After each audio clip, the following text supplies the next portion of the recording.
Hello, this is the Tradesight U.S. Stocks, Futures, and Forex Market Preview, an international economic data roadmap for the week beginning Sunday the 4th of July, 2021, ending Friday the 9th. Happy 4th of July to everybody here in the U.S. Obviously, we are closed on Monday. It's a bank holiday. Stock market's closed, so there'll be no Forex calls Sunday night. There are levels posted for those internationally that want to trade, and we'll go from there. Let's go through all the dollar stuff first. Then we'll turn to everything else. Here's the dollar index daily chart. Made it back up to that green static trend line from that 13 buy signal, which was right on the money. Perfect use of the seeker tool right there. It doesn't get any better. So interesting to see. So let's go through the major daily charts. On the Forex side, here's the euro dollar. Usually the inverse of the dollar index. It's about right. Coming up on the, actually that's funny. It's trying to form a 13 sell signal as it sells off, but the 13 has to be above the 8, so that's not going to happen. Pound dollar, pretty flat. I mean, it's still sitting where it was back in January, February, and has bounced along that red static trend line along the way. Aussie dollar also came near a static trend line here and found some support. Euro yen has not done much, and the pound yen not much here either. Now, in terms of 30-minute candles, so we can see the week we just had, high to low for the week on the pound dollar is about 180 pips. I'll go 200 pips. 200 pips for the week. Most of it just a slow drift down, a lot of dead days. Biggest action ended up being Friday on the non-farm payroll number. Meanwhile, the euro dollar high to low for the week is only 140 pips, basically. Not even that. So, not a very exciting week. We are in summer at this point. Usually we go to half size for summer doldrums. Haven't called that yet, but I think we're kind of getting to that point. Usually it takes about a month to shake this off in Forex. Here's a look at the ES front month futures contract. This is the daily chart of the broad market in futures form. We just completed a 9-bar startup phase to the upside. That's the green 9 you see here on Friday's candle. We had kind of a melt-up day late in the day on Friday with nobody around. Volume was horrible. We'll look at that in a minute, but no professional sellers. The market heads higher, right? That's how it usually works. Let's go through all the daily charts. Crude oil just down 4 cents on Friday to 75.19. Gold down, up $10.90. Kind of a blip there. S&P cash gains 32.4. Like I said, it was kind of a melt up with nobody around. NASDAQ 100 up 167. That's new closing highs on the NASDAQ 100. The SOX closes up 20. The 13 sell signal this week on the SOX daily chart. The biotech's down 23.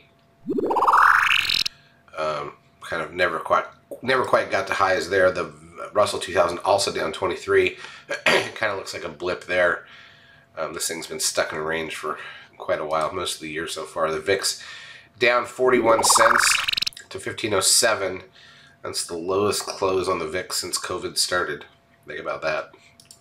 Trim closes at 1.09, puts the 10-day at 1. Some big numbers. Let me see. 1, 2, 3, 4, 5, 6, 7, 8, 9, 10. That big number, that 2 point whatever number dropped off the 10-day moving average. That's why the 10-day dropped so much here. We're going to lose a low number next, but yeah, it's going to be a bit before that turns into any kind of signal again. The NASDAQ volume, again, with the holiday, everybody out of town for the long weekend, and we just kind of got squeezed in between statements printing on Wednesday and, the holiday weekend here. So when Thursday wasn't exciting, you knew Friday wouldn't be much either. NASDAQ volume only 3.7 billion. That's one of the lightest all year, right?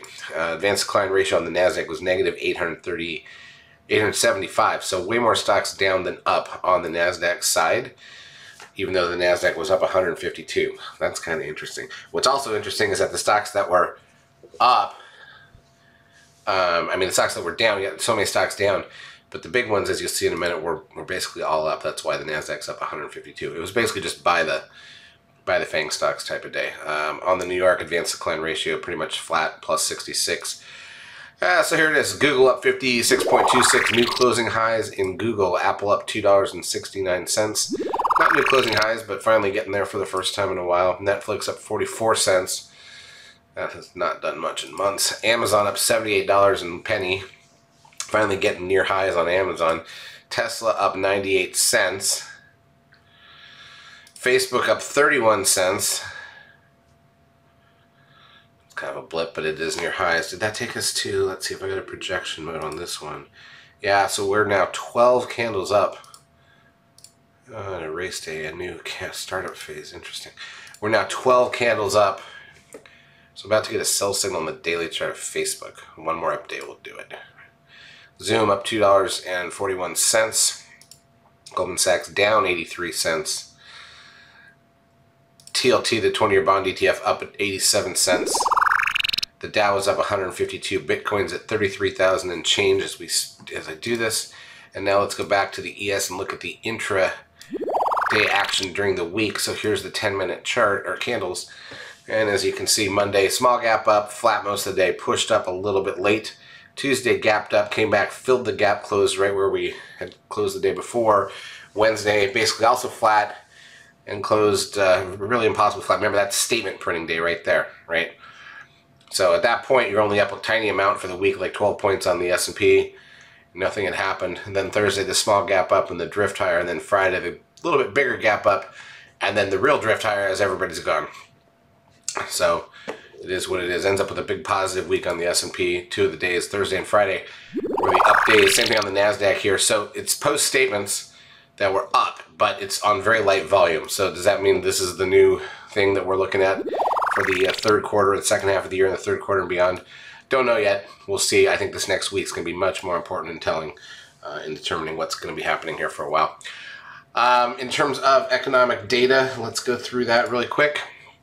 Remember, the U.S. bank holiday on Monday. So AIG Construction Index out of Australia, along with their MI inflation gauge and commodity prices Sunday night, and then retail sales and building approvals from there as well. Services PMI number out of China, then the same with Spain and Italy, France, Germany, the broad European sector. Centex investor confidence out of Europe. Final services PMI also out of the UK. Canada's got a Bank of Canada Business Outlook survey. New Zealand has a business confidence number that Monday night. Japan does 30-year bond auction along with average cash earnings, household spending. On Tuesday, the rate announcement out of Australia, so it's like their Fed announcement. It's at 12:30 midnight here in the U.S. Eastern Time. German factory orders. Construction PMI out of the UK, housing equity withdrawal out of the UK, zoo economic sentiment out of the broad European sector, and then the German one as well, along with retail sales out of Europe. Final services PMI and ISM services PMI numbers here in the US Tuesday morning. GDT price index out of New Zealand, AIG services index out of Australia. Now we're into Wednesday. Leading indicators out of Japan, German industrial production, French trade balance, foreign currency reserves out of Switzerland, Halifax HPI out of the UK, Italian retail sales out of Europe, IVPMI out of Canada, JOLTS job openings, and the IBD tip economic optimism number here in the US at 10 a.m. Eastern Time. The minutes from the last Fed meeting come out at 2. We got the RICS house price balance out of the UK that night, bank lending and current account out of Japan. Now we're on to Thursday. Economy Watcher sentiment out of Japan, the unemployment rate out of Switzerland, German trade balance, China's M2 money supply and new loans, the ECB monetary policy meeting accounts, in other words, the minutes from their last meeting as well, the weekly initial and continuing jobless claims numbers here in the U.S., natty gas at 10:30, crude oil inventories at 11. Remember, because of the short week, they don't do it on Wednesday, they do it on Thursday. G20 meetings begin on Thursday. Consumer credit out of the U.S. at 3 p.m. Money supply out of Japan. China's CPI and PPI at 9:30 p.m. Thursday night. UK's construction output, GDP, goods trade balance, index of services, industrial production, and manufacturing production at 2 a.m. Eastern Time Friday. French industrial production, Italian industrial production, and then in the morning the unemployment rate and employment change out of Canada. Final wholesale inventories here in the U.S. and the Fed monetary policy report. G20 meetings continue. That is it. So none of our big three to worry about. That stuff's out of the way for now. No Fed announcement. We've got the holidays, so we've got the short week. We're still in the summer, so sometimes we're slow. People don't come back right away from 4th of July. But the flip side to that is, like I said, once a lot of years, once you get past the July 1st and the statements have printed for half the year, they've collected their bonuses, you often get a shift in direction. So we'll be looking for that, and hopefully just general activity picks up versus what we just saw this last 2 weeks, which was horrible. Charts as usual brought to you by eSignal. If you've not yet taken a trial of our services, feel free to do so. We will help you out for a couple weeks. Have a great trading week and a happy 4th of July.